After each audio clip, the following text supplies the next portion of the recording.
Hello, my beautiful mythical old souls, and a huge warm welcome back. What if your astrological birth chart didn't only reveal who you are, but the sacred wound you came here to heal? Well, in this conversation, I'm joined by the wonderful John Wadsworth. John has been practicing as an astrologer since the early 1990s and has been running the professionally accredited Kairos School of Astrology since 2010. He's the author of the book Your Zodiac Soul and the founder of the Alchemical Journey, a zodiac mystery school based in Glastonbury. Together, we explore the 12 sacred wounds of the zodiac, weaving together astrology, myth, and embodied healing. What began as a conversation about John's personal journey into astrology unfolded into a profound exploration of how the signs of the zodiac reflect not only our personality traits, but also the core wounds and medicines we carry through life. We reflect on everything from the shame of Aries to the beauty wound of Libra, which felt a little bit too poignant, given that's the very body of work that I'm journeying through with women at the moment in Beauty Potion. And I have a stellium in Libra, as you'll hear in the episode, the longing of Cancer to the mistrust of Scorpio. Whether you know your chart intimately or perhaps only your sun sign, this episode is a rich, reflective guide to the wounds you carry and the deepest soul gifts waiting to emerge. My invitation is to listen with your whole being. And before we jump into all of that good stuff, if you're struggling with walking your soul path in this crazy modern world and would benefit from guidance, support, and kinship, come join our Academy of the Soul Unio. You can find out more by hopping on over to bemythical.com/unio or click the link in the description. And now back to this week's episode. Let's dive in. Hello and welcome to the show, John. How are you? Hello, nice to see you, Lian. Really glad to be able to do this. My goodness, this topic, I'll share actually with listeners before we dive in. This is our second attempt. We began last week, and with valiant attempts to actually make an episode, we were thwarted at every turn. However, I feel like now it was meant to happen because we were kind of going to talk about something else. And then we, through our resulting conversation, realized the conversation we're meant to have is about the 12 sacred wounds, which couldn't be dearer to my own heart. This notion of the gift is in the wound and really allowing our wounds to bleed gold. So looking at this from an astrological sense is just like the best thing ever as far as I'm concerned. So I'm delighted that we've made our way here. Great. Yeah, great. Yeah, it feels like a good So topic. it really, really does. So rich. So I would love to begin with a little bit of your origin story and what brought you to working the way that you do.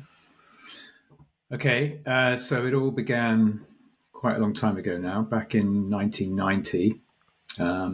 I was traveling in Spain with my brother. We were traveling around Spain. We landed in this tiny little village on the beach, and I met a guy in a bar. It sounds like the beginning of a joke, doesn't it? But yeah, I met a guy in a bar, and we had this extraordinary conversation. I'd not met him before, but he was a friend of the group that I was sort of hanging out with. And at the end of sort of halfway into this conversation, or half an hour into it, I felt like I knew him. I felt like he was like a mirror of me or something. And then he said this extraordinary thing. He looked me in the eye and he said, "You're an Aries." I'm like, "How do you know that? How could you possibly know that?" And I didn't know anything about astrology, nothing. Literally, I didn't know what that meant. I knew that I was an Aries, and that was it. Literally, that was it. And I said, "How do you know that? What does that mean?" And he just got into it. He wasn't like an astrologer or anything, but he handed me this book, this little book about Aries and what Aries were like. I start to read it, and it's like I'm reading my own secret, a diary that I've been writing secretly to myself without telling myself. Because it's like, oh my God, this is who I am. This is describing who I know myself to be, but I wasn't living that way. I was living another way. I was pretending or trying to fit in and trying to be something that I wasn't. And it had such an impact on me it's like something just awoke in me. It was incredible, and I got very excited, and we kind of drew our conversation to a close. He let me keep the book, and I went outside and I just lay under the stars. I lay under the sky. It was a full moon, and I lay there for a few hours, watching the sky slowly turn, watching the moon slowly turn. The tide had come right up as well, like a full moon tide. It was like it had come up higher than I'd seen it. We'd been there for a few weeks, but it was like, because it was in this really remote part of southern Spain, right at the point where Europe almost meets Africa, near a place called Tarifa, little village near there, and funnily enough called the Pillars of Hercules, because you've got the Atlas Mountains on one side and you've got the Rock of Gibraltar on the other, and where we were and that always struck me as very significant, because Hercules was an astrological hero with his 12 labors, right? So it was the beginning of my astrological adventure. But I'm laying there under the sky and I'm just mesmerized by the stars. I've never really looked at the sky before. It's never really like been a big part of my life or anything. It's just, I just ignored my visual field, really, I think, up until that point. And then, but it was extraordinary. And as I lay there, I was having this kind of epiphany. It was like everything in my body and being was changing. And I remember it distinctly. It was as if a voice came out of the sky, and I heard it resound in my head. And it just said, "What's turning in the sky is turning in you. What's turning in the sky is turning in you." And it changed my life. It was the moment that changed my life. And over the weeks and months that followed, when I got back to England, I just became obsessed with, I actually just became obsessed with these 12 signs of the zodiac. So I didn't really know anything about astrology. I just knew that there was something in this. And so I wanted to know what sign everybody was. I had this uncanny knack to be able to just walk up to somebody in the street and kind of know what they were for a little while. And this came in, I started to have visionary experiences, really powerful visionary experiences and dreams. I started to get glimpses of the future, and it all came at once. It overwhelmed my system completely. And over a period of about 5 months, it came in waves. In fact, it came in waves on full moons. I became heightened, really, really heightened in my sensory awareness at full moons, until the full moon in January of 1991, when I had a full peak visionary experience that sent me, which actually, through what happened in my body, became a kind of near-death experience. And I actually glimpsed what's beyond death. I was shown that I'd lived many times. I'd never even thought about reincarnation before. It never even occurred to me. Suddenly I'm seeing past lives like flashing before me in this altered state. I was above my body. I thought I was passing over. It was like I had a choice. There was a choice point where I could have passed over. I was hyperventilating in my body to the point that I was almost expired. And then I came back. It was a very dramatic thing. And then, it was such a huge time.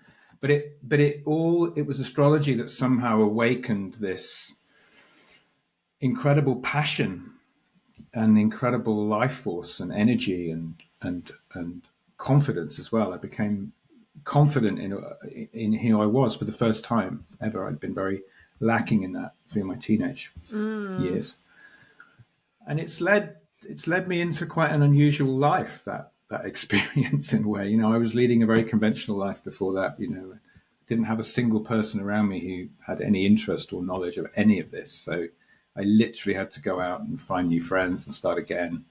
Everyone thought I was mad. I was acting mad, I was acting kind of crazy for quite a while. But astrology, somehow I couldn't let go of the astrology. There was a lot of other elements to it as well. There were religious elements came in as well. We're having visionary experiences around Christ as well at that point, even though I wasn't really a Christian or anything. So there was a lot going on, but it was the astrology that I stayed with. And I always say astrology sort of sent me mad and kept me sane simultaneously because it gave me a structure, Yeah. and it gave me a spiritual, because for me it's been a spiritual path actually. And I say that because it's enabled me to keep dropping deeper into myself and to keep dropping deeper into the core of my own healing through being able to address this core wound, because that's what got exposed in that moment. Actually, what was exposed was the core wound, which as an Aries, the way I describe the core wound of Aries is, I don't have the right to be here. And something in this experience opened that up, and I realized that I actually did have the right to be here. Not only that, but I had the right to be fully here, fully present, fully alive, and to live life in the moment from that place. Yeah. Wow. Thank you so much for sharing that. So much in everything you've shared. And because I know that we've got 12 gorgeous wounds to get through, I'm not going to ask too much about your experience, even though there's so many things I want to. But there's something I do want to ask before we start to dive in to each of the sacred wounds, which is, of course, and I know you know this, of course, someone's chart is, so much more than their sun sign, but I'm guessing it's the sun sign that you first was opened up by, and is what you're focusing on primarily when you're talking about these sacred wounds. Or maybe not. So that's a Not kind of question. necessarily, Like, no. Yeah. yeah, okay. Yeah. So No, I'd not love to necessarily. know just your, yeah. So tell me, put me straight. What is it that you're Yeah, I mean, really talking about when when I you're? originally got opened up, all I had were these 12 with the 12 signs, and so the 12 sun signs. It probably took me it took me sort of six months to a year to kind of calm down from that experience and actually go out and start studying astrology. And I taught myself over the next few years until I became professional in my sort of mid-20s. And I've been working professionally as an astrologer ever since. So I've worked deeply with people's birth chart, of course, and but always it's always come through this sort of healing route. Really, I'm interested in how we heal, and I'm interested in how we get to what's broken and what's Mm, wounded. I mean, we're living in a broken world. It seems to me the best thing we can do is to understand our own brokenness so that we can mm, address that. And that certainly feels like my role. A lot of the work that I've done has been around embodied, what I call embodied astrology, and how to access and become aware of where this astrological energy is in the body, and how to access it, how to access the planet, the planetary archetypes and the signs, and where they live in our body, and how to bring those out. And I work a lot with healing theatre, astrological theatre, astrodrama, where we enact the birth chart in order to try and touch these places. So, and see what's, because often we're complex. We're made up of a range of archetypes, and mm, and the planets serve as those archetypal players in our life. So I'm interested in how we awaken those. And each one, of course, is in a sign of the zodiac. So you can also access the medicine, as I call it, of each planetary archetype through the sign that it's in, obviously through its placement in the birth chart, the house that it's in, the aspects that it makes, and so on. mm, But what I've done, I mean, I work with the zodiac in my zodiac work, which I distinguish slightly from the main body of my astrological work. I'm interested in the zodiac itself as a medicine wheel. mm, And my first book, Your Zodiac Soul, really goes into that, really opens up that idea of the zodiac as a medicine wheel, as 12, I call it 12 gateways to wholeness. So mm, how we tap into that, to those deep archetypal stories that live within us, and to see them as kind of initiatory stages in a journey of recovering the wholeness that we are. Yeah, so that's where I That makes guess sense. we can come in with the wounds in that way, because one of the things that I've done is I've kind of come up with these kind of pithy one-liner kind of wound signatures for each sign that kind of pierces, that they kind of I needed to feel that they actually pierced to the core of the wound of each sign. So we can get into that a little bit Yes. if you like. Yeah. Well, if I could just ask this question before we dive in and take a journey through them. For someone listening, which in this instance includes me, would you suggest we look at this conversation or listen to this through the lens of our sun sign or not? Like, how would you say we're going to like most fully receive Yeah, what you're sharing? the sun sign will obviously be a major, because the sun in astrology is how we grow into ourself and our sense of self. It's to do with our sovereignty and to do with how we claim our kind of our our creative autonomy of our own lives in a way. I'd say that's what the sun represents. We become aware that we are the creative heart of our own life. Not to say that we're not obviously also subject to a sense of destiny. That's also there, and that's also part of it. But that sense that I am conscious of who I am. That's really where the sun is. Whereas the moon sign, which is very, very important, of course, is really the memory of who we are. It's where we come from. And then it's very much to do with how we feel. It's the emotional tides that we are subject to. It's a lot to do with behavior, instinct. A lot of that comes out of the moon. So often the wound signature can actually touch in quite deeply to the moon sign.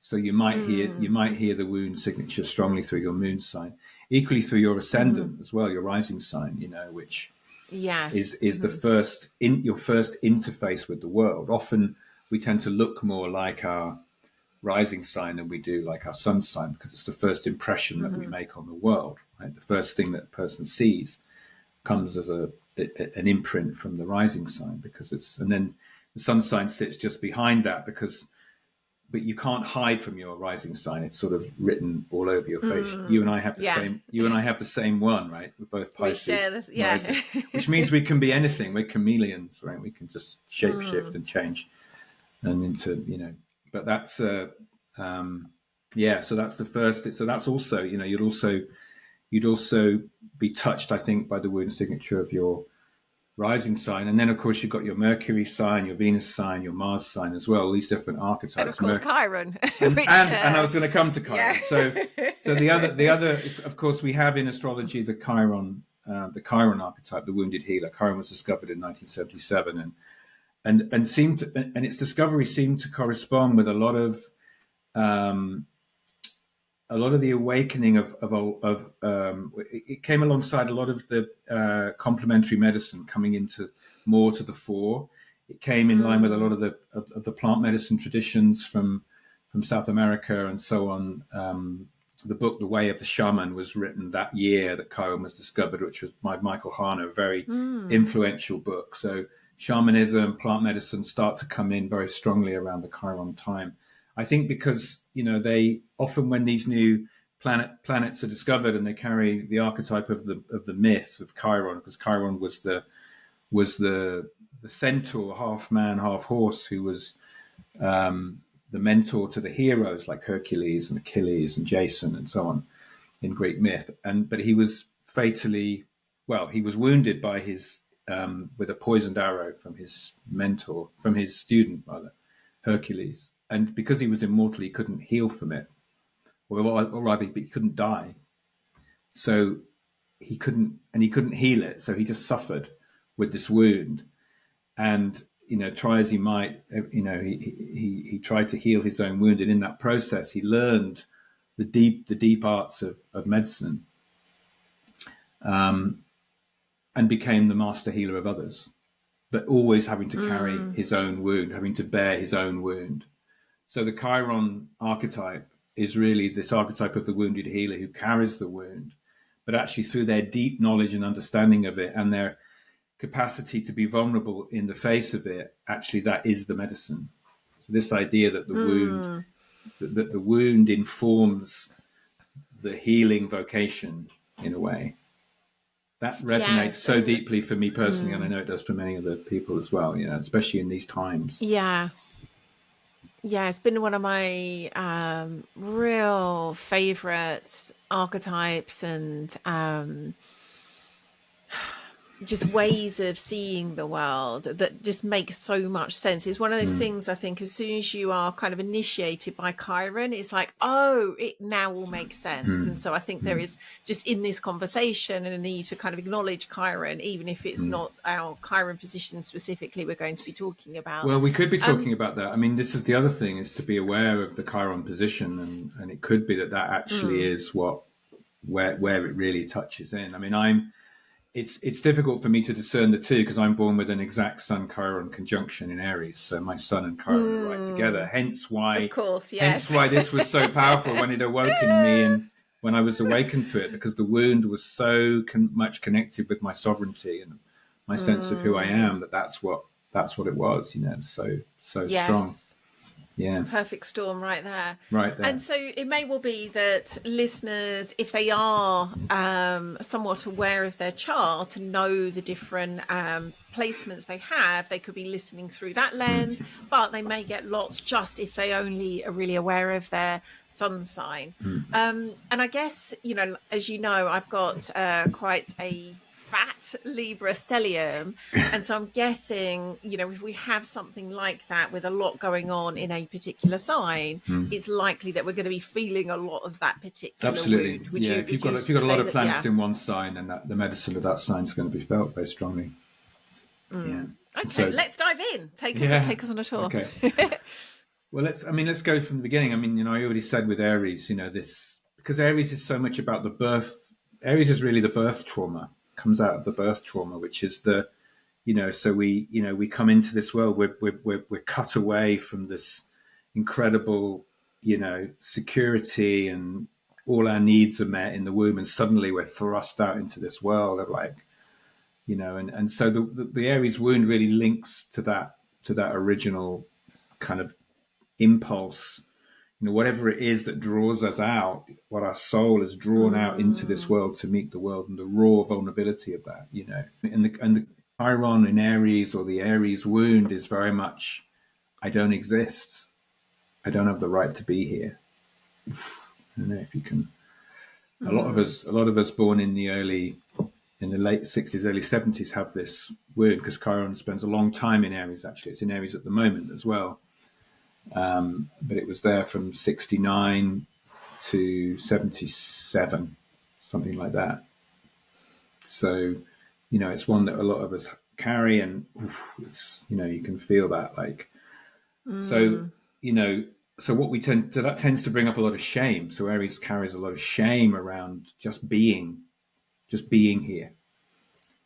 And that can manifest as well, because we tend to build our lives to buffer ourselves against the wound. Most people spend most of their lives turning away from the wound and then building a defense against it. And the defense against it from Aries is to be kind of is often to be bold and brash and sometimes aggressive, or pushy or dominant. That can be a defense against the Aries wound, as can an intense sort of self-consciousness, which can also afflict an Aries as well. I really suffered with that before I kind of woke up to myself in my 20s. Yeah. Yes, it's. Would you agree that with most things, if not all things, when we're talking about the shadows of something, there's a kind of pole of like a deflated end and an inflated end, or a pressed end and an overexpressed end. Yes. Has that definitely been what you've seen about these particular wounds? Because it can also go to the other pole as well. I mean, I've been through periods, especially after that, when I became, I went from being like, wouldn't say boo to a goose, to like being so overconfident. It was like a rebalancing or something in that initial period. So it has swung in a little bit. You kind of sometimes have to, when something awakens in you, that archetype can sort of take over, especially for a fire sign. Yeah. And I think it's needed. It's a part of the healing, isn't it? It It's kind of part of the creates healing. that spaciousness. Yeah. So, and I'd also say, because, Aries ruler is Mars. So if you had a strong Chiron Mars aspect in your chart, this would also very much link to that wound as well, because Mars is that life force, vital will, energy that drives us, and that sort of So that could be also a Chiron Mars signature too. Should we move on to Taurus then? Well, before we do, what would you say is the medicine for someone hearing this? Like, what is the medicine? How does someone? Well, I mean, the medicine with Aries is really around just showing up as yourself, and trusting that your place in the world is valid, and that you're, in a way. I mean, Aries really carries a lot of the hero archetype, very much Leo also. And there's something about just your being in the world that's enough, And often Aries are very good at starting things and not necessarily, famously not good at following through. So trust in that. Trust that, strike while the iron's hot. Trust the moment. Trust the impulse when it comes. And and don't worry too much about what happens afterwards. Aries, we don't have the best memories sometimes because we're living so much in the moment. Like we're just like it's happening now, so live for now. Live for the moment. Yeah. And I mean the mantra. Sorry. Yeah, go on. I was about to say, my sense is with each, the medicine of each of the signs is less a magic bullet and more a kind of practice, orientation, devotion that you live into. It's not like, oh, now I'm just going to know that I have a right to exist and ta-da, it's all going to get better. No, it's a more a kind of, It's a practice, and and I have a mantra for each sign, which is the kind of healing mantra, and with Aries, it's I am here, I am now, fully present as I am. And it's just that remembering that I am here now in this moment. That's who I am, and it's just to come back to that and to trust in that, because we tend to, Aries pushes with the head and often will bang their head because they're pushing head first. Sometimes you see a classic sort of Aries like walking down the street with their head like 2 feet ahead of the rest of their body. So it's that, so that's pushing against and trusting that you don't have to push and butt against the world, but you can actually just, it's okay just to settle into yourself. You haven't got to force your way in. Yeah, beautiful. Okay, I'm now ready to move on. Taurus, this is your moon sign, isn't it? We're doing your moon sign. It now. is, yes. Yeah, right. So with Taurus, it's all about embodiment. Aries is like a spark of life. It's like it's the vital spark, and then it drops into the body, and it drops into the body in Taurus. It's like our senses come online at this point. So the wound with Taurus, it's very much around how we receive and how we take experience into the body, and how we experience the value of that. So the wound with Taurus is a lot around value and worth. So it's a lot around because with Taurus it's very much in the taste, in touch, and it's about where Aries is about giving out. Taurus is very much about allowing in. And in order to allow things in, we have to feel that we're worthy of that. We have to recognize our inherent worth and our inherent value. So the wound with Taurus is often, there's not enough. I'm not enough. I'm not worthy of what there is. That goes in. So Chiron in Taurus can feel this. But any position in Taurus which is under can also be planets in the second house sometimes as well, can bring this up. or a challenging aspect with Venus, which is about with Taurus's ruling planet, which is about receiving. But it's something about, am I worthy to receive? And the medicine here is gratitude, to be grateful for what I It's have. really interesting. As I'm listening to this, I'm like, it makes complete sense. And my Taurus is actually in the second house, so it's kind of all the things that you're talking about, and yet, um, I wonder. I'm going to share my own experience, but this is making me want to ask a question more generally. I feel as though there's other parts of my chart where I've really felt the wound, where my Taurus moon almost feels like it's a kind of been my sort of get out of jail free card almost. It's in like I was kind of. It's a beautiful position for the moon, though. The moon is happiest when it's in Taurus. So, it's a very nice, and it's in the second house as well, which is a comfort, like a comfort blanket in a way. Yeah. Yeah. So some planets are much happier in some signs than others. It's felt as though this is a place that I'm kind of least wounded, and kind of almost just sort of comes very easily to me to be in the gift of Taurus. And from what I remember of your chart, from having just looked at it the other day, I think your moon is actually very well placed in your chart as well. It has very harmonious aspects to it too. Yeah, it feels like a kind of like sweet spot for me. And interestingly, when you were saying what the medicine is, I've always had that just very sort of natural capacity for gratitude. It's like just an orientation I have, and so I was thinking that's interesting. That in some ways it's no wonder that's come naturally to me, because it's like I've been in the medicine without needing to be in the wound. You've also got a very well placed Venus, right, as well, in Libra. So Yes. Your Venus is actually in good shape, and your moon's in pretty good shape, because they've got quite a good harmony going on too. But a Taurus moon, let's say if you had a Taurus moon conjunct Chiron in Taurus, that would be very different. That would be a very different sort of story, right? Yeah. Wonderful. Yeah. It's funny, isn't it, how sometimes the exceptions prove the rule? And I think that my experience is one of those. And did you share the mantra for Taurus? I'm fully embodied here in the sensuality of this moment. I am fully embodied here in the sensuality of this moment.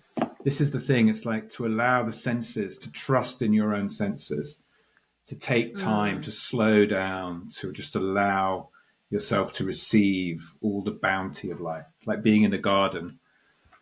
Like this time of year we're in now, the blossom. Taurus is like a gift. It's like the gift of the zodiac, really. It's the goodness.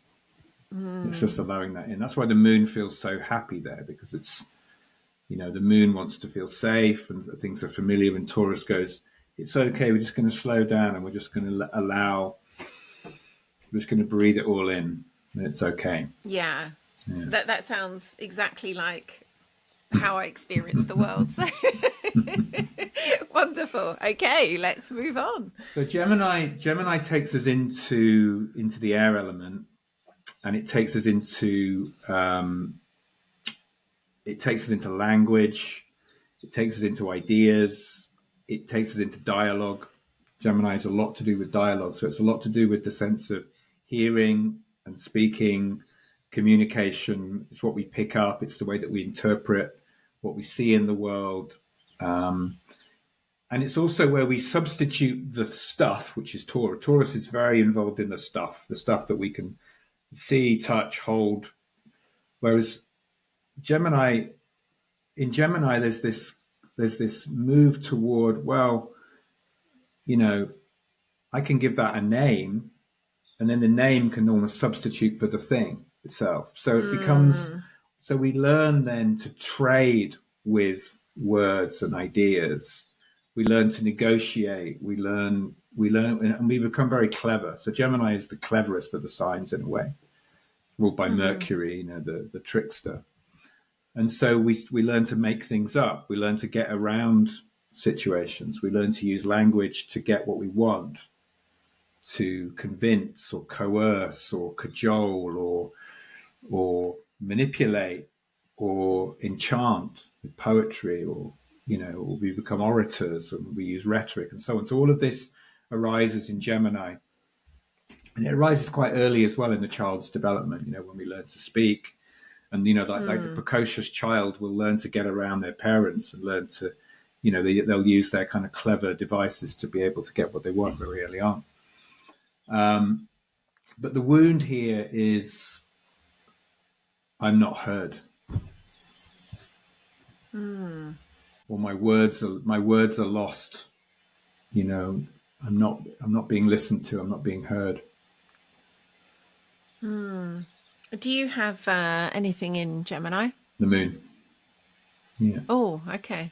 And my moon's, so this is one that, unlike your lovely moon in Taurus, so my moon's a little more afflicted, let's say. So I definitely relate to this one. Yeah, I had a sense that there was something, particularly profound for you in this one, and I'm guessing you've experienced that. It's a storyteller's moon. A lot of astrologers have this, actually, I've noticed. But it's really a storyteller's moon. It's working. I work a lot with myth and story, and I see astrology really as a form of storytelling. When we're working with clients, we're helping people to change their stories in a way, or to reframe their stories. I do a lot of work with people around this. So that's a part of it. But there is something around being misunderstood. The Gemini wound can be around, or being misheard or misrepresented, mistranslated in a way, or not being, that something is like, well, I didn't say that. And so Geminis are also susceptible to gossip and to what I call loose talk. That can be a sort of shadow part of Gemini. But my Saturn's in Gemini, right, and okay. I can definitely feel there's something here for me. Yeah, the Saturn placement, because also the Saturn is a sort of karmic placement. We get tested a lot through the Saturn position, by house, by sign. So it can be. It's like an area that we have to work at a bit, or where we can feel diminished, or we have to initiate through that sign. The sign that Saturn's in. Yeah, this one definitely feels like a profound one for me too. And like you, there's definitely been this working with story. I've had a love of myth, right back to childhood, and then it was only really in more recent years that it was kind of a reclamation of my own kind of inner storyteller, but then also kind of working with stories with others. And so what you were saying there about that kind of karmic aspect, I can really feel how this has been a really important wound and healing for me. Yeah, beautiful. Yeah. So the Gemini is also a light bringer. I mean, Gemini is light in both senses. Light as in weightless, but also light as in the bringer of the light. I mean, Gemini has this wonderful ability to see things from different perspectives, to change, to be flexible, to move. It's like the wind, so it's got this quality of lightness, but it also brings through qualities of light that it's to do with also. I mean, in the Christian tradition, this is the festival of Pentecost in the year, which is when Christ comes to the apostles and inspires them to speak in tongues. So Geminian, isn't it? He can go out and spread the good news, spread the word. Go and pollinate like bees, and and spread the word. And it's so thoroughly Geminian that I love that, and it's. And so the medicine here, or the mantra, is something like, I'm a messenger of light, a conduit for the voice of my spirit twin.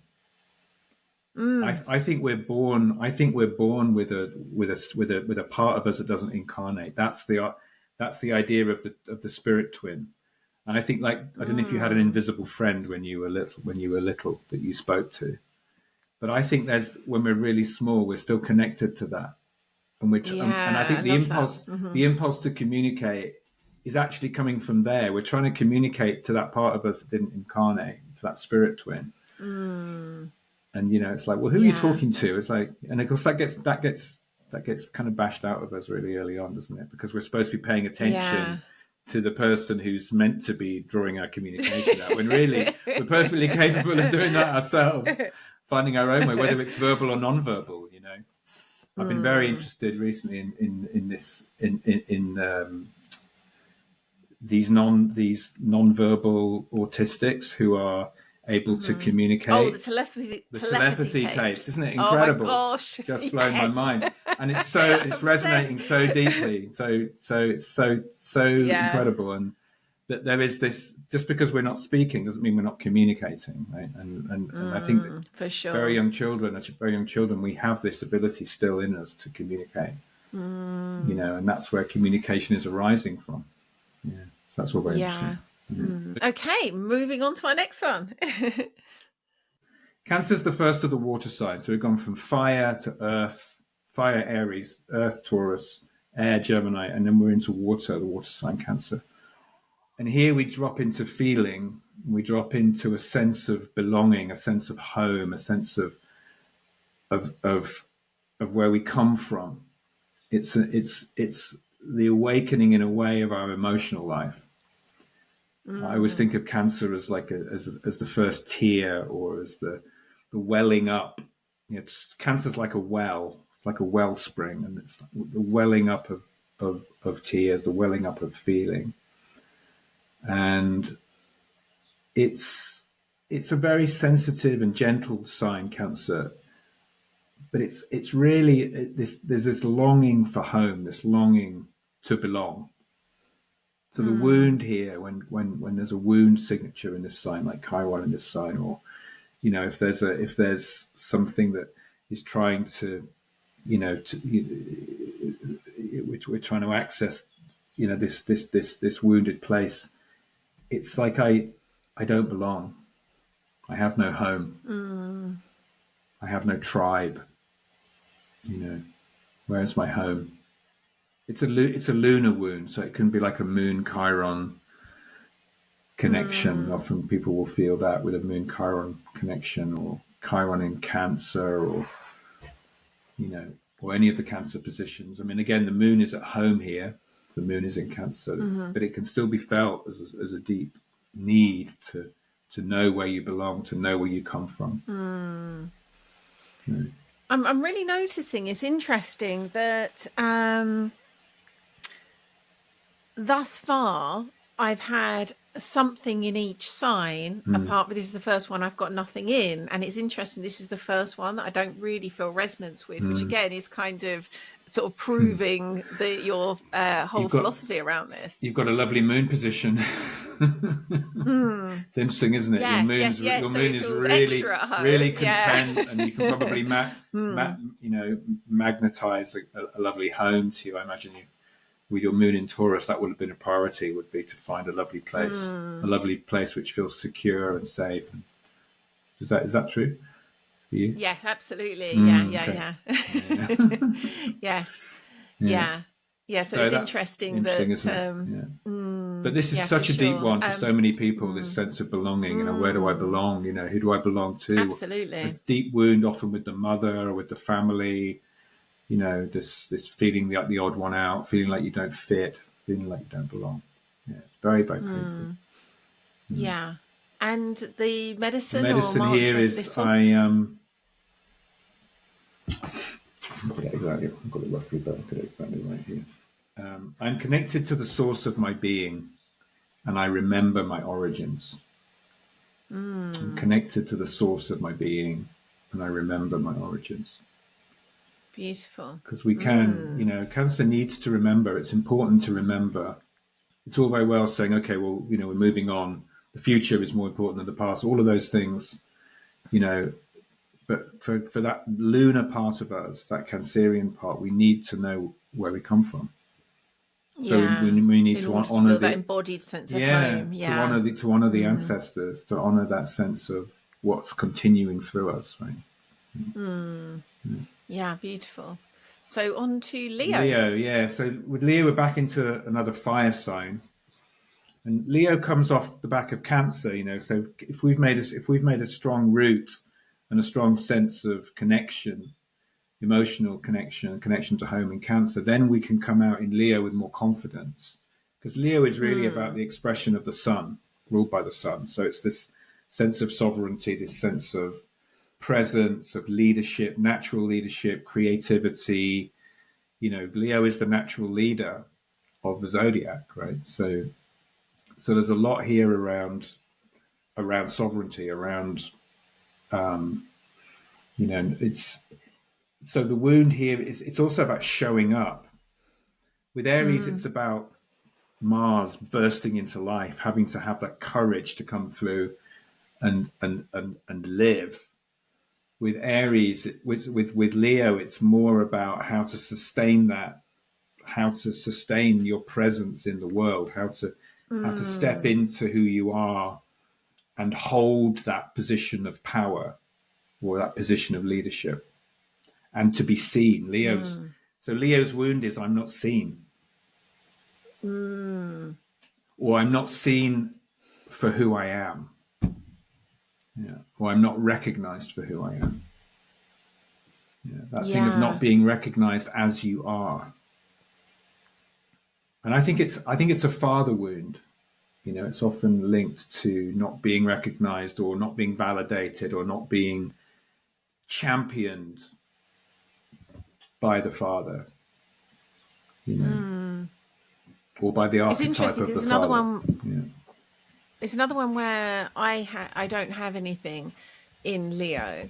And I was thinking it's interesting because it could seem similar to the Gemini wound of not being heard, which I really resonated with. And I was like, it's interesting because they seem similar, but they feel different. They feel different, And my don't they? daughters, they really do. And my daughter's a Leo moon, sorry, Leo sun, and is very Leo sun. She's just glorious, like she's just big ray of, like people call her constantly a ray of sunshine. No, she really is a big ray of sunshine. And I was thinking I can so see that wound, she's not kind of fully in it. She's in that kind of, she's in the sort of maidenhood of her life. So she's still full of all that kind of hope and possibility. But I notice a lot of her questions that she'll ask are one way or another to have people see her. I was just kind of reflecting on she's really interested in kind of how she's seen and how others are seen. Yeah, really makes sense. Yeah. And so some of the wound, a bit like with Aries, some of the wound here is around shame. The shame to actually, so often we have to overcome that with that fiery, because sometimes it comes as a sort of embarrassment or as a flush. Fire signs sometimes flush, kind of have a hot flushes, or there's a redness that comes up, which is a sort of the heat rising to the surface. It's like, oh my God, everybody sees me. But what are they seeing when they look at me? It's that, Whereas with Gemini, it's more auditory. It's very auditory, mental auditory. With Gemini, it's a different thing. But it's a lot to do with ideas and language. Whereas here, it's more about presence. Yes, that really makes sense. And the mantra? I am as I am, and I shine from the center of my being. Gorgeous. Okay, So onwards to Virgo. So this brings us into Virgo, the second Earth sign. So whereas Taurus, the first Earth sign, was ruled by Venus and is all just about receiving and enjoying and about pleasure, with Virgo, which is ruled by Mercury, it's now about differentiating, discriminating, discerning what's necessary from what's not. In the body, we've dropped into the intestines that sort out, filter out, what's good from what's not, what's going to be useful from what's not.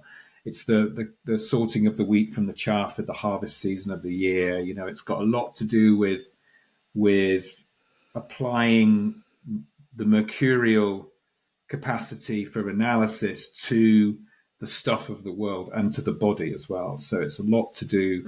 It's a lot to do with the body, and it's a lot to do with work, and it's a lot to do with the maintenance of daily life, Virgo.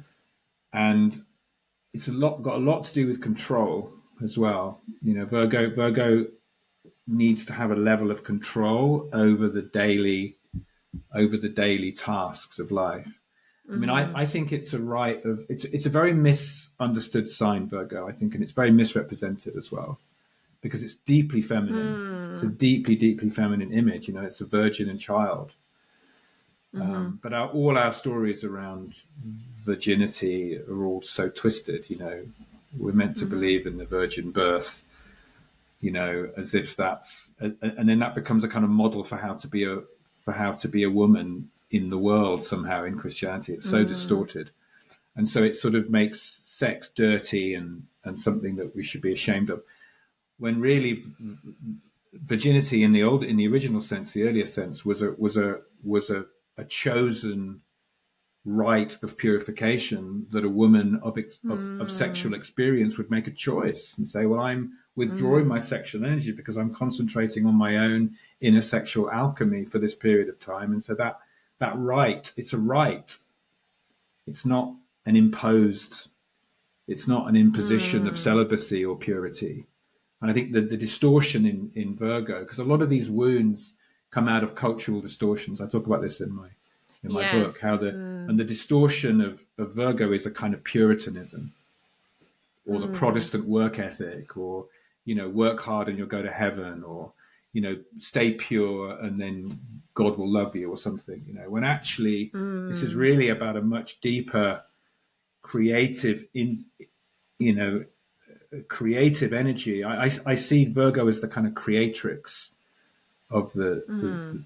the zodiac, in a way that she's so in touch with her body, so in touch with her body's rhythms and cycles, and so in touch with her own embodied being, that she knows how and when to act, and to be able to make very, very precise, insightful, and intuitive moves in the world.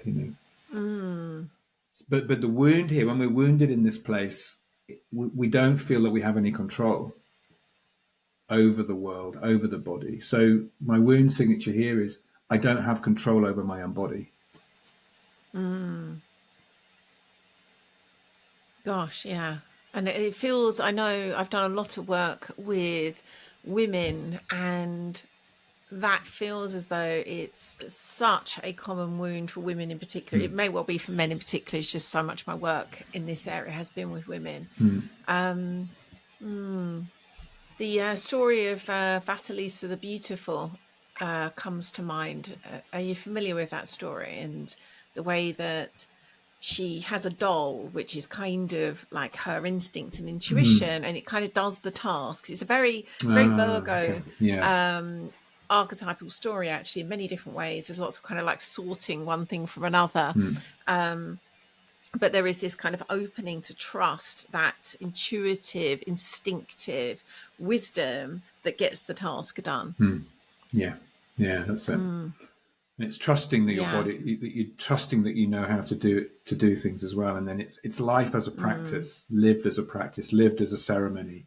Virgo is the mm, ceremonialist of the zodiac, the ritualist, the one who mm, can who can who knows what to do, when to do it, has the timing. But that's from a deep, deep knowing of the body. So when there's a wound here, mm, it's like we feel very disempowered in the body. Yeah. mm. That really makes sense. So the My descendants in Virgo, and it feels as though yeah.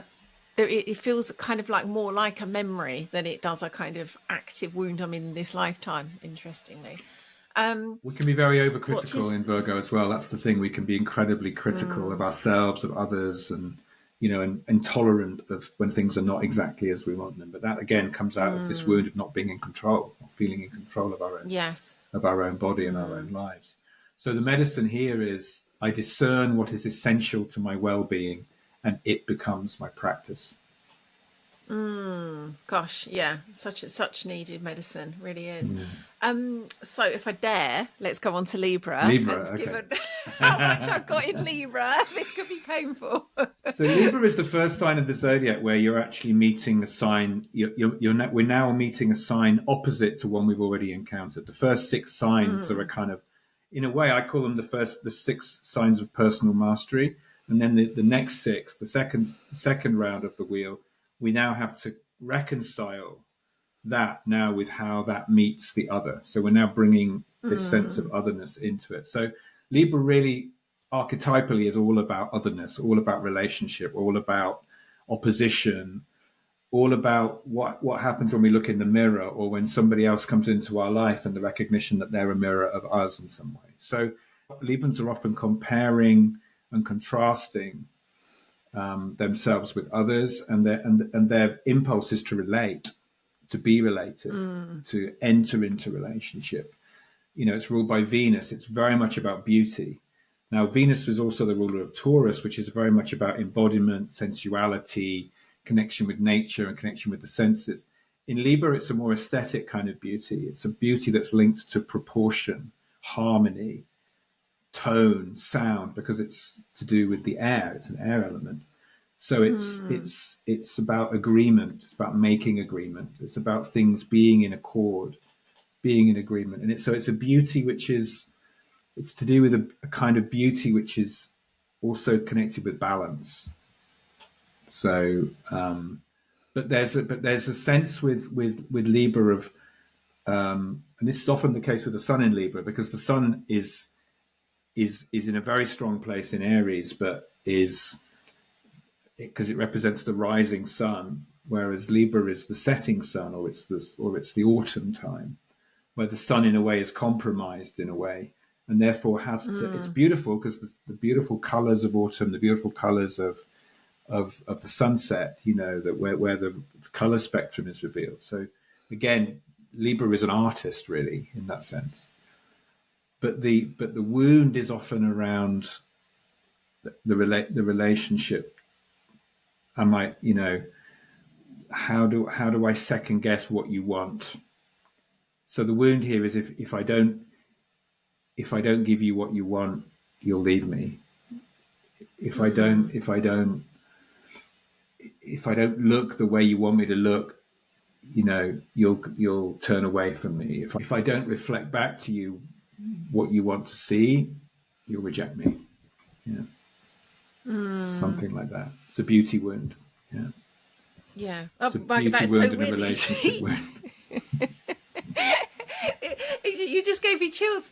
The course I'm leading right now is all about the beauty wound. It's really? literally called. Oh, wow. I wonder how I came to be doing that as work. Interesting. Yeah. Well, you said earlier about you felt like when you saw that book of Aries, it was like reading your own personal diary. I feel like you've been taking a peek in mine. It's a bit too personal. But yes, I can somewhat relate to what you've just said. And it's, I feel like I'm at the place in my journey where to a large extent I have alchemized that wound, and of course that is why now it's it's become medicine that I'm serving to others. But and I feel it's not, it's seen not as a wonderful position for the sun to be, but I feel as though I've kind of like made my home here now, and it feels as though it's something I feel blessed to be, again, because I've got all those 5 planets all kind of doing their thing in Libra. There's a lot, and in the 7th house as well.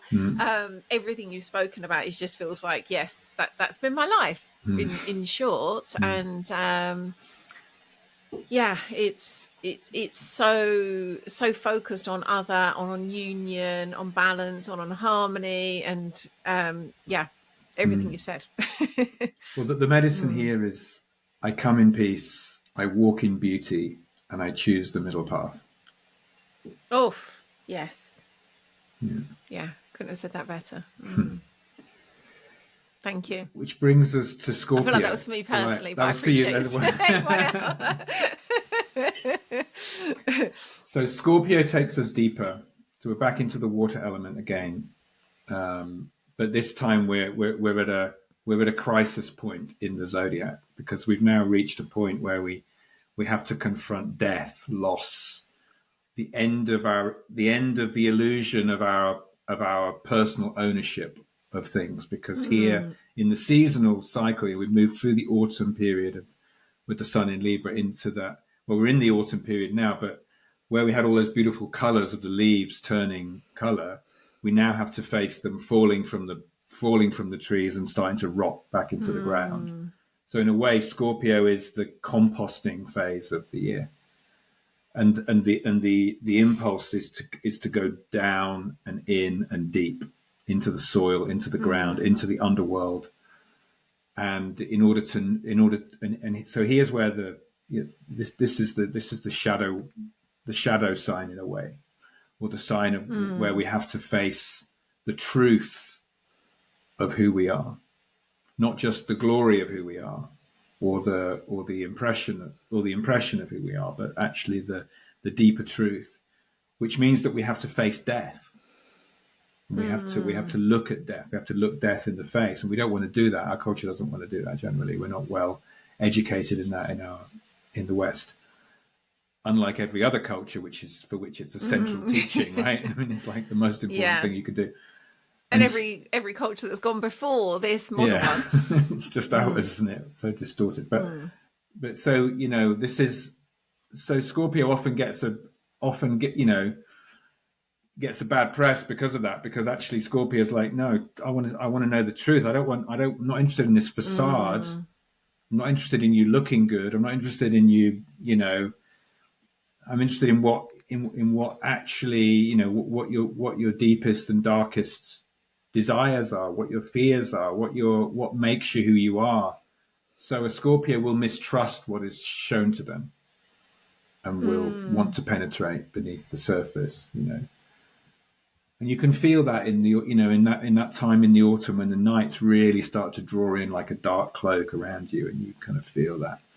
It's the sort of it's the beginning of the winter. It's Samhain. It's the place where the veil is thin between the worlds. Where there's almost like a haunting of the closeness of the other world to our world, and there are so many riches to be found there, but we have to be prepared to deeply let go of our attachments. Because Taurus, on the opposite side, is like, well, I like what I've got. It's all lovely, and I don't want to let go of it. And Scorpio's like, yeah, but you ain't got no choice, because you can't take it with you when you die. So, yeah. So when the Scorpio, there can be when the Scorpio part of us is really wounded, there's a kind of saboteur at play. There's a sort of in the shadow of Scorpio is a kind of treachery, where we will pull another person down and pull ourselves down in the process, just because it's the kind of urge to just go down, right? So the Scorpio wounds, what I came up with for the Scorpio wound is, I belong to the underworld.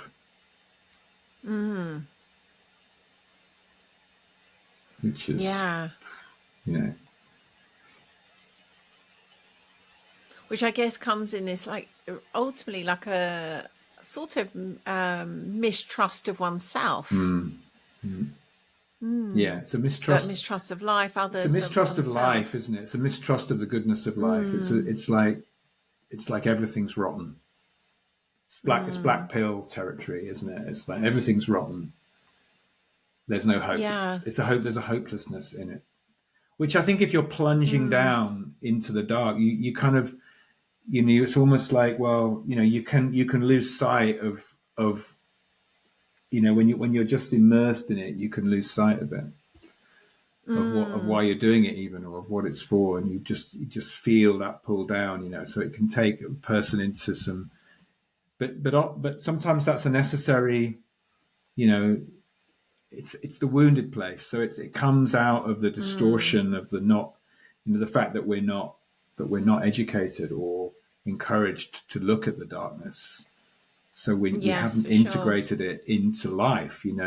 Scorpio reminds us, it doesn't come at the end of the cycle. It comes at 2/3 of the way through. It's like, it's a portal within a greater cycle of life. Like death is a doorway. Birth and death are two doorways within a greater cycle of life, as I see it. And this is the doorway of death, which ultimately, of course, is a rebirth.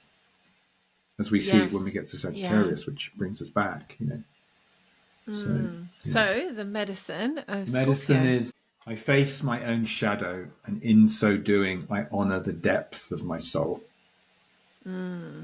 Beautiful. So that brings us to Sagittarius, which is the restoring of hope. This is in the Christian calendar, this is Advent. This is the Advent period where we, like where those three magi follow the star to Bethlehem. There's something that happens, although we're still going further into the winter. We're no longer plunging. The darkness isn't accelerating like it was in Scorpio, because now there's a tailing off. The days are still getting shorter, but at a decelerating rate, because actually the solstice is going to recover. And if you're paying attention to the light-dark balance in the year, as an astronomer or an astrologer or a priest would, who's watching the heavens and paying attention, they would have that insight or that knowledge that actually the sun will return, the light will return. And that's the impulse in Sagittarius, is that the light will come back, the light will return. And I love that the word Advent is the beginning of the word adventure as well. And I think it's directly linked to the word adventure, which of course is a Sagittarian keyword, which is like the adventure of life. And in the life cycle model that I work with, which is originally conceived by A.T. Mann, the astrologer, he said that Scorpio represents death in the zodiac, but then Sagittarius is conception. So the life force is being reconceived in the dark, like a rekindling of an inner fire, a philosopher's fire. Yeah, I love that. Yeah, it's the rekindling of the philosopher's Beautiful. fire. So it inspires hope, faith, and belief. And also a kind of freedom from death as well, in a way, of what's beyond death. That we fly free beyond. So beautiful. When this is wounded, though, the wound in Sagittarius is, I'm not believed. And it often expresses as a kind of fundamentalism as well. Because if we don't feel that we believe, we have to push our belief more and more. And not believe. What if there's no God? Yeah, it's another part of it.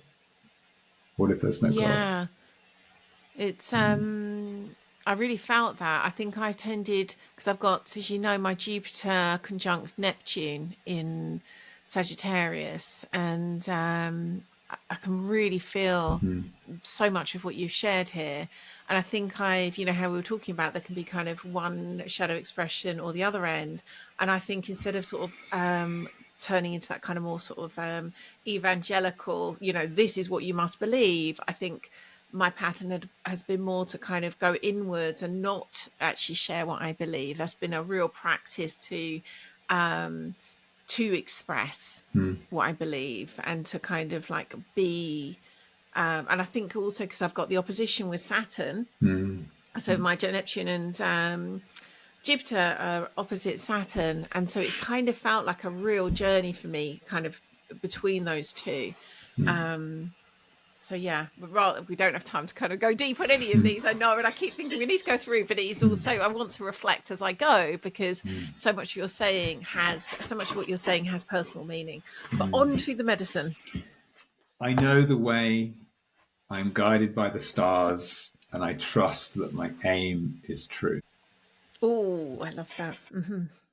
Yeah. And that brings us to Capricorn, which is a serious business when we get to Capricorn. Sagittarius is ruled by Jupiter, so it's very much about amplification, expansion, optimism, the increase of light, the philosopher's fire, all of that. And then in Capricorn, it all gets real, because we now hit the solstice, the winter solstice point. This turning. So this is Saturn's territory. So this is about, okay, you've come here to do something with your life. So what are you doing about it? It's accountability, it's integrity, it's commitment, it's purpose. It's the energy of purpose. And we feel the weight of that like a burden. Capricorns often feel, weighed down by the weight of responsibility. if you've got a strong Saturn, people with a strong Saturn that's really dominant in a chart will feel that they have to like step up, be responsible, and maybe take the blame as well. Sometimes, there's a lot of guilt often that goes with this, and melancholy often comes in with Saturn as well. There's a burden, there's a weight. It's like, well, I'm carrying the responsibility of the family, or of the, or of all the expectation that's placed on me from the family, or just the expectation that we place on ourselves. Like, I'm supposed to do something with my life, and that can feel heavy. And so the wound of Capricorn has a lot to do with the scapegoat archetype. So I'm to blame. It's my fault. I have to atone for what I've done. Can be like that. And that can be somebody, yeah, ouch. Yeah. It's a bit different, isn't it? Because with Leo, we were looking more at shame, which is a wound of being. I don't have the right, or Aries, I don't have the right to be here. With Capricorn, it's got more to do with what we've done, or what it's got done or not done, which is to do with guilt. Well, I did this, I got this wrong, I didn't reach the standard, I didn't pass the test, and so now I have to redo that, or I have to get better, or that's obviously a big cultural theme. The standards that we're supposed to reach, the goals that we're meant to reach, and then not feeling good enough, which is more of an earthy wound. You find that wound in the 3 earth signs around not feeling good enough, not feeling that we have the ability, which can be a Virgo thing, or not, we haven't reached the standard or passed the test. Or we've done something wrong, and we have to atone. I mean, that's the basis of Christianity. It's like original sin, isn't it? And all of that,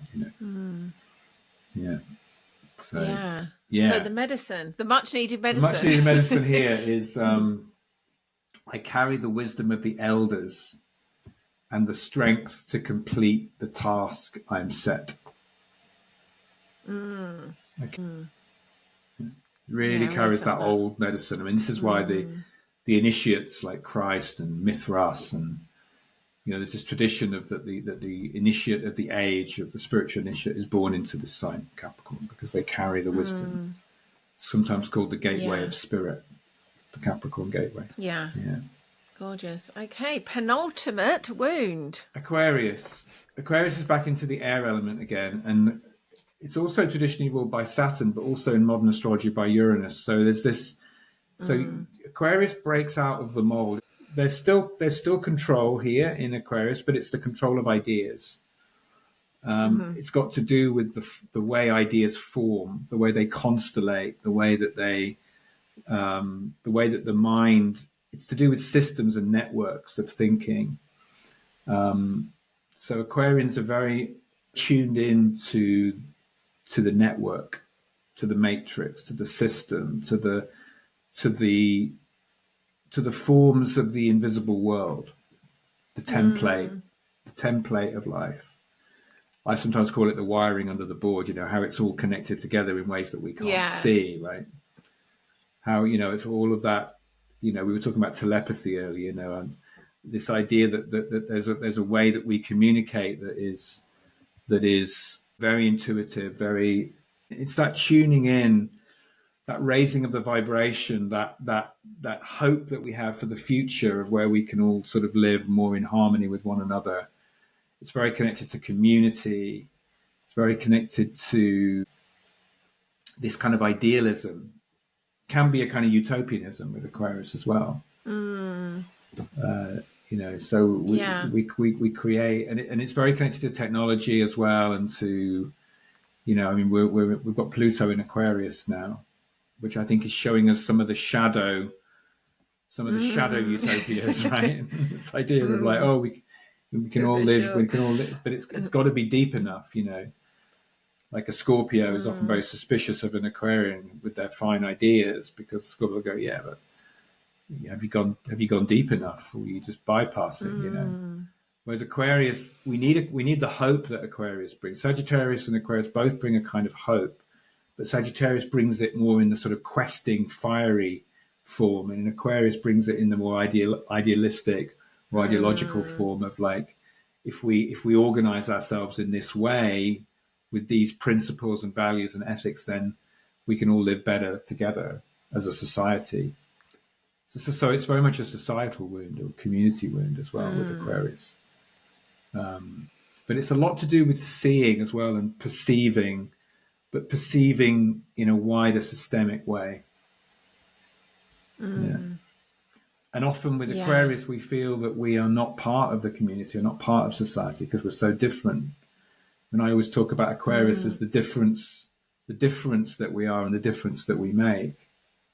But that arises out of feeling different, feeling at odds, or feeling like we don't quite fit in, or it's not quite the belonging. It's not the same as the belonging in Cancer, which is more of an emotional experience.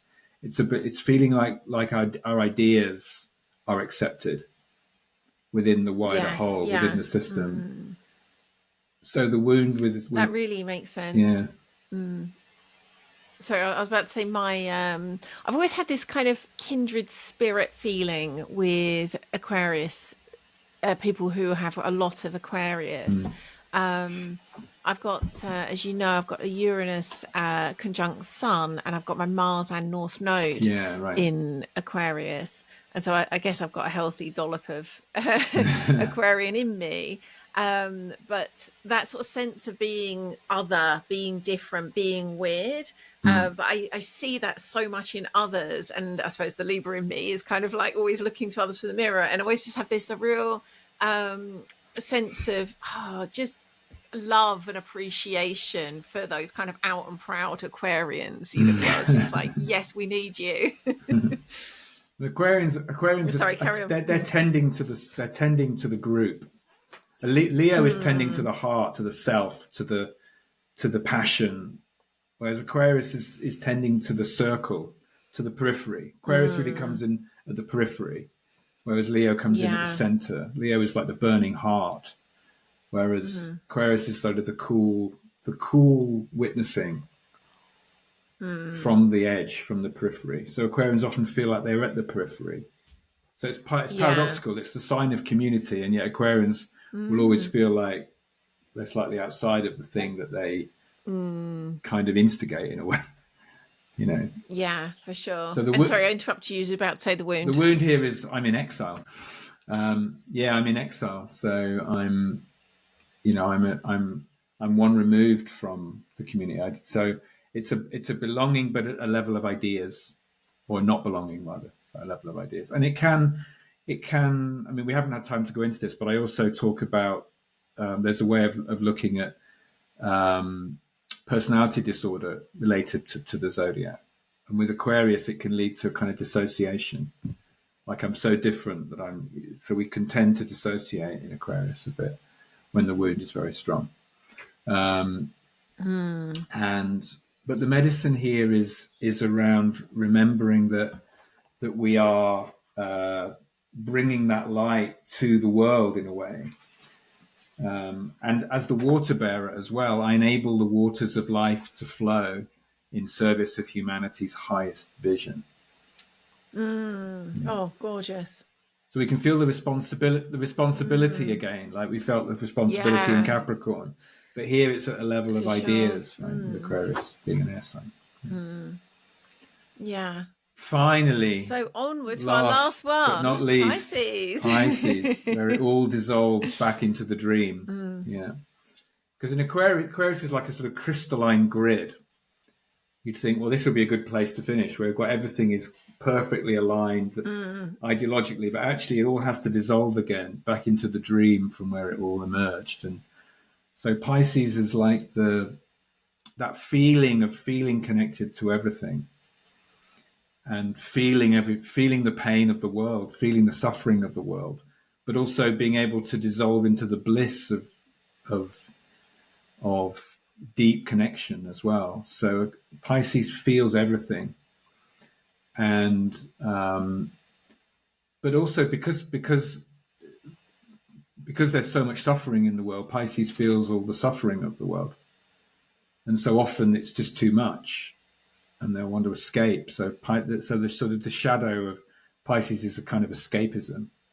I just want to escape from the suffering. I can't deal with it. So turn to the bottle or to the pills or whatever, to escape it, or to want to dissolve into it as well, like a psychedelic experience of wanting to just journey into the mystic, into the mystical. Pisces is the most mystical sign. It's the hardest one to talk about, really. Hardest one to find words for, because words will never do it justice. And yet it's also the sign of the poet as well. So, but poetry carries a different quality to ordinary writing or prose, because it doesn't explain things. It takes you deeper into the mystery. Good poetry does, anyway. Takes you deeper into the mystery of existence and of being and so on. So that's really the Piscean way, is to surrender. The pathway is one of surrender. But the wound, it's all too much. I'm overwhelmed by it all. I'm just overwhelmed by all of it. Can't cope. The personality disorder is the dependent. It's the dependent, right? Just collapsing. When we're really wounded in this, we just kind of collapse.